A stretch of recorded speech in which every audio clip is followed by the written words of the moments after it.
everybody. I'm Tomo Amari. You're watching Sound Society. Coming up, Cindy Rickmond. She sounds really good. So talk to you later. Have fun. Bye-bye. Hi, welcome to Sound Society. My name is Shawn. And I'm Raquel. So today we're here with Cindy Rickmond, and we're pretty excited. We've been watching her rehearse for a while, and she is great. I have the song, like, in my head, and I'm going to have it all night, but I love it. It's a great song. Okay, Cindy, so we're pretty interested in your background. So the first question we have is, we saw that you were born and raised in Richmond, Virginia, and that your father was a country and western guitarist. So we want to tell us a little bit about that. Well, he was a country and western guitarist, and I was a rock and roller, and so we had a big conflict when I was growing up. So there was a conflict from the start. Yeah. Well, he was a big influence on me because he taught me how to play, basically. I played guitar before I played bass, and but we always had country versus rock and roll, you know, and so. So is any of his influence, his country and western, that you hated when you were younger, is any of that in your music now, honestly? Well, not really. No, I'm more of the funky folk pop. Right. I say, yeah. Right. Okay, next question. So I'm still interested. The minute you left, the minute you could leave, you left Richmond, Virginia, true? Absolutely. Okay, I'm with you. Wouldn't you? Yeah. Okay, no offense. Just kidding, Mom. Right, love you, America. Hi. Okay. So, all right. So now, you left and you came where? To New York? To New York, yeah. To do The Starving Artist. Right, to do The Starving Artist, I Want to Be a Rock and Roll Star thing. Okay. How long did that last, and how old were you at the time? Well, I was about 20, and I came here, and I wasn't here long before I got a European gig. And I went to Europe and played with the band there. We got a record deal in Germany, and we became kind of famous there. But then I came back to New York, and that was when it became the Starving Artist trip more. Okay. Because, yeah, we weren't famous here.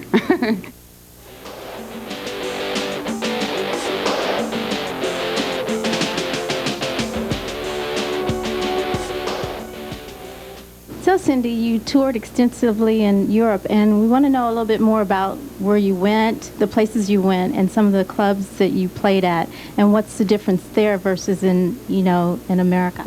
Well, we were all over the German territories, which is Austria, Switzerland, Germany, and Scandinavia, Finland, Norway, Sweden, Denmark, Austria, Belgium. I think that's about all. And the difference was we had big gigs. We played festivals to, thousands of people, and we had records. We made records there. We were on TV and stuff like that. So coming back here was, you're anonymous again. After listening to your story, I'll admit, I'm like dying to know. Everything is so great in Germany. You guys are huge. You're going everywhere. Then why would you come back to New York?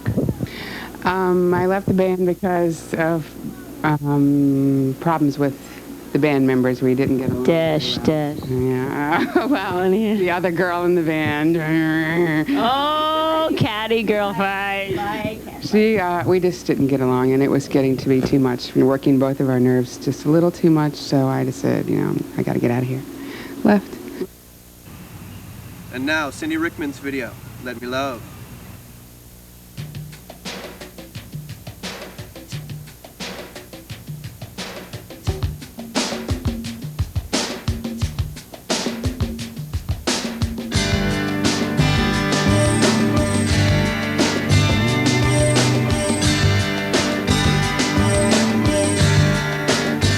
Trust love is dangerous. Try to let your head follow your heart.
what do you want to leave the fans with? You know, like, I think of artists and I think everyone has a signature.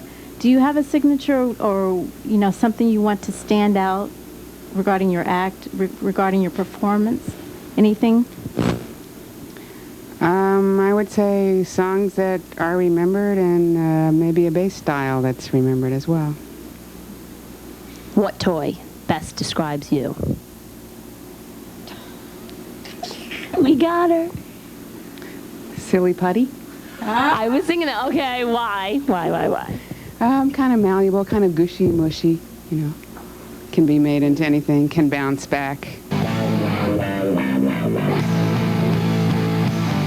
Hi, I'm Anna Parra, and you're watching Feedback, the news and information guide to the music industry. Let's say you've spent years practicing your talents, and now you're sure you have a hit song. Well, what can you do to get into the industry? Well, there's lots of styles and methods that artists have used through the years to climb their way to the top, and some have even done it by themselves. But they, of course, are the rare few. Most artists need some kind of system or standard to get them there. Well, here at the Sound Society, we can give you some surefire tips that all bands and solo artists should know. Let's face it, it's hard enough creating the perfect song and performing it. For example, did you know that you don't have to go to Washington to get a copyright? Or let's say you and a friend write a song together.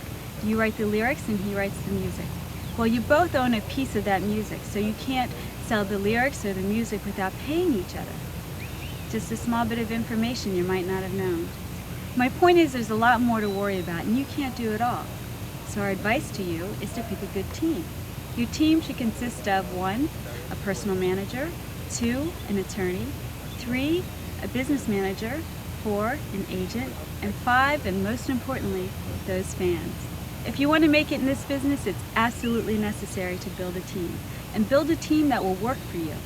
I'll pass along some more tips next time.